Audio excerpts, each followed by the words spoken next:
Well, folks, since Kamala Harris's election loss to President Trump in the 2024 presidential election, she has been toying with the idea of getting back into politics and how she is going to do that. There's multiple different paths for Harris to get back into politics, including a 2028 presidential bid in the Democrat primary, potentially a 2026 gubernatorial bid for the governor of California. So there's a lot going on with Kamala Harris. We are going to break all of that down for you today. But first, you have to start with the complete shock and disappointment following the 2024 election.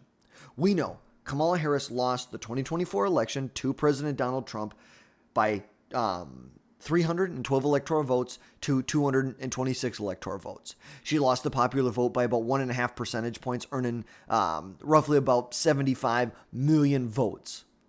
And Democrats, even Kamala and Tim Walz, were absolutely stunned by this defeat, expecting it to be a much closer race. We saw Donald Trump sweep all 7 swing states, all 7, after Kamala Harris's 107-day campaign after President Biden withdrew in July 2024 after the really horrible debate performance against President Donald Trump in June of 2024. And you look, what did the media do? The media did everything they could to keep this campaign together. We saw large pundits in the mainstream media saying that Harris ran a, quote, flawless campaign on Election Day 2024. But the narrative has shifted heavily post-2024 election. The Democrats lost the presidency. They lost the Senate. They lost the House of Representatives, leaving them without a clear leader. And a recent CNN poll and an NBC poll show that most Americans hold unfavorable views of the party. Anywhere from 21 to 29% of Americans have a positive view of the Democrat Party. And there are some smart Democrats out there who are calling for the party to be rebranded, citing there's unclear messaging. They don't have a message. They don't have a messenger. They just don't. But then there aren't a lot of Democrats like that. Most of them are saying that, they did everything flawlessly in 24. That they're just going to double down on exactly what they've done for the last 12 years, and they're going to be just fine. And you know what? As a conservative, someone who leans to the right, I would love to see that. Please double down on your horrible policies. Please. I would love for you to double down on your absolute horse SHIT policies. And since her loss, Kamala Harris has really been silent. She was at an award ceremony. She's done a couple small things, but ultimately has really been out of public eye for the last about 6 months from now. And Kamala Harris reportedly is considering weighing a run for the governor's office in 2026. Now we know incumbent Governor Gavin Newsom is term limited in 26 and has his eyes set on the 2028 presidential election. Now, he cannot run again, and he will run for president. We know that for a fact. Gavin Newsom is desperate to be president in 2028. And from a political report here, it shows that Harris is also considering a third presidential bid. A third presidential bid in 2028. But a gubernatorial run could really complicate those national ambitions because it's been made pretty clear to most people that this is a binary decision. You can see right. It's a binary choice. She has told people she can either run for governor or president, but not both, which makes sense. It really does. She would have to start running for governor soon. She would run a campaign and then immediately have to turn around and run in 2028. She would not be able to govern the state very well. She wouldn't govern it very well, period. But it would be even worse. There would be more neglect on the table. The state would be neglected even further than it currently is.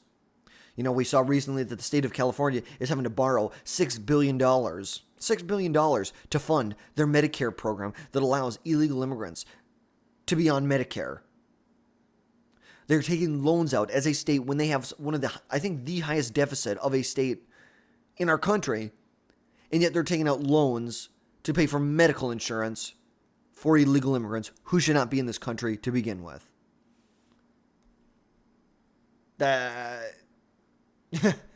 Okay.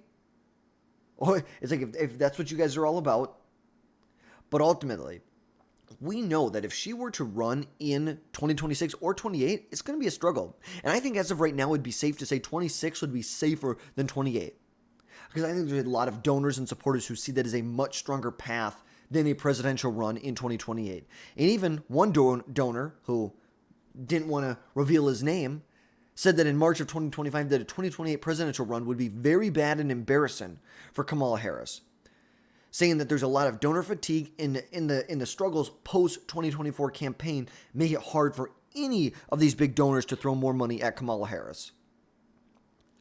But then there are others who say that she would absolutely clear a field in the gubernatorial race in California, which would be huge. So maybe that's the smarter political move for her to make right now.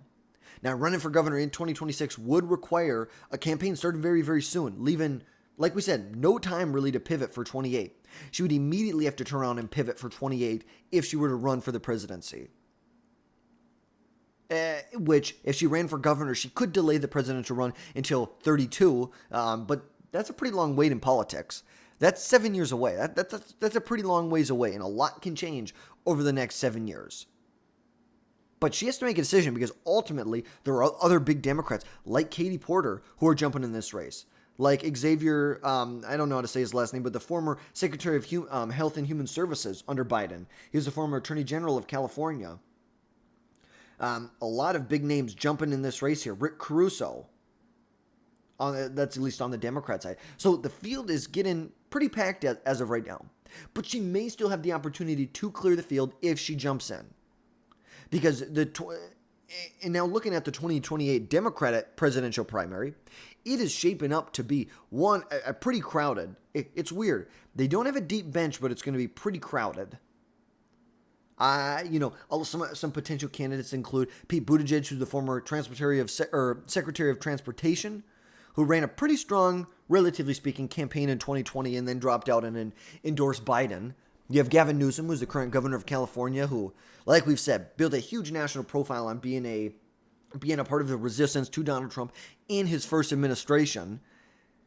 You see AOC, who currently just raised $10 million. $10 million she raised in the first quarter of 2025. A congresswoman from a district that voted for her by what? Let's see. She's right around here. They voted for her by 40 points. And she's raising that. She only raised $15 million in her 2024 re-election campaign. In the 5 months preceding that, she's raised over $10 million. Over $10 million you're looking at here. You're not doing that unless you have some ambitions outside of New York's 14th congressional district. Let's not lie to ourselves. She's going around the country with Bernie Sanders on her Fighting the Oligarchy tour. Obviously, garnering a lot of national attention, which she may be able to win a primary. But I do not see AOC winning a general election. Good luck. Good luck explaining to the oil workers in Pennsylvania why we can't frack anymore. Good luck explaining to the Michigan workers and Pennsylvania and Wisconsin workers why we need to continue shipping more of their jobs overseas. Good luck explaining that to them. Then you have people like Cory Booker, who, is the epitome of the Democrat Party right now, who literally stood up for 25 hours, gave a speech, basically just complaining about Donald Trump for 25 hours. But ultimately, that's what a lot of Democrats are looking for. They're looking for someone who's going to fight like that. And you know what? That's what he did. Even though it's pathetic, and he wasn't filibustering anything, and it was one of the most pathetic things we've ever seen. The Democrats are going to give him credit for it. But then you have other governors like Whitmer and Pritzker and Josh Shapiro who could possibly be candidates in the 2028 Democrat primary. And ultimately, we know the campaign for 2028 began before the 24 election even occurred. This began probably a couple years ago when they were trying to consider who would replace Biden in 24.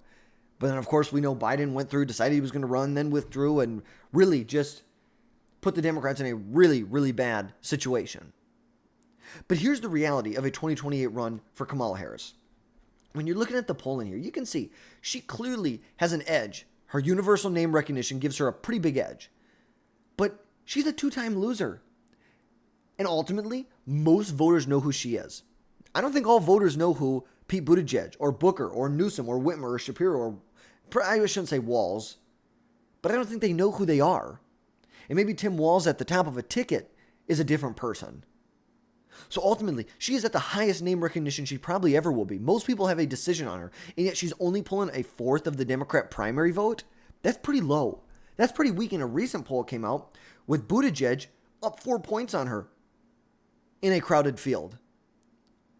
And there's a lot of advisors who are saying that Harris will deal with a tough primary from people like Newsom and Buttigieg, who are already building the groundwork and the donor networks in the national profile to run in 2028.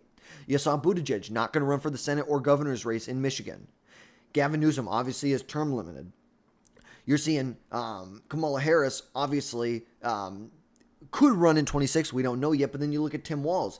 He's kind of toying with running for governor again for a third term in Minnesota, but maybe he won't, and he's going to hold out for a run in 2028. But at the end of the day, they are building out the donor networks. They are laying the groundwork for a run in 2028 to build that national profile. And a gubernatorial run for Harris will limit her campaign nationally, because she will be a governor then.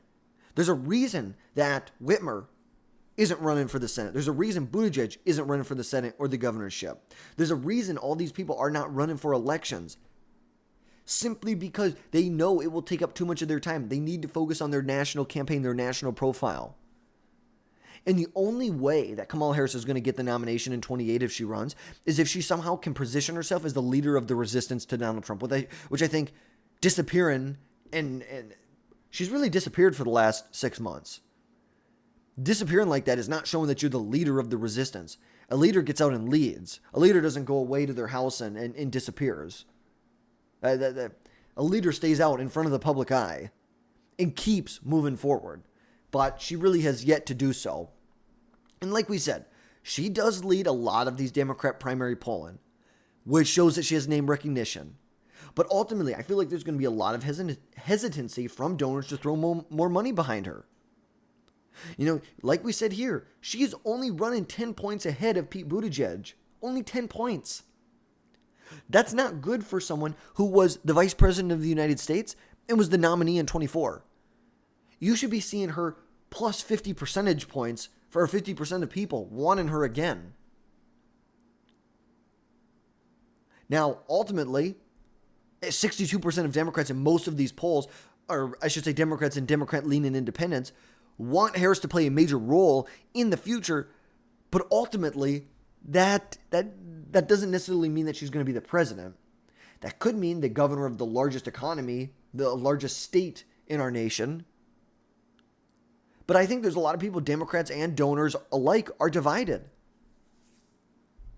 You know, should they just not kill her off, but just kind of not allow her to run again? Basically, they're going to say, look, you're not going to have the support. The party's not going to support you. The party is going to put their support behind someone who can win. That's the reality. Because Democrats rarely renominate candidates who lose presidential elections. Like, when was the last time? The last time a Democrat lost and then won again was 1892 with Grover Cleveland. You can't, like, that was the last time. That was what, 130 years ago? And now, although Harris will remain a top contender for the 2028 nomination, leading with early polls right now because of strong name recognition, her 2024 loss in the party's soul searching is going to create a lot of challenges, along with the challenges of a 2026 gubernatorial run, which could delay a presidential run or just derail completely her presidential ambitions for 28. And with a crowded primary in 28 and rising stars like Pete Buttigieg, AOC, or Gavin Newsom within the party, I have a hard time seeing how Democrats are going to look back to Harris and say, yep, we want you again. But let me know, what do you think about Kamala Harris's path to 28? Do you think she should run in 26 for the governor's race? Do you think she should run in 28? Let me know your thoughts down below. Don't forget to hit that subscribe button. Make sure you never miss another video from us again in the future, and we will catch you next time.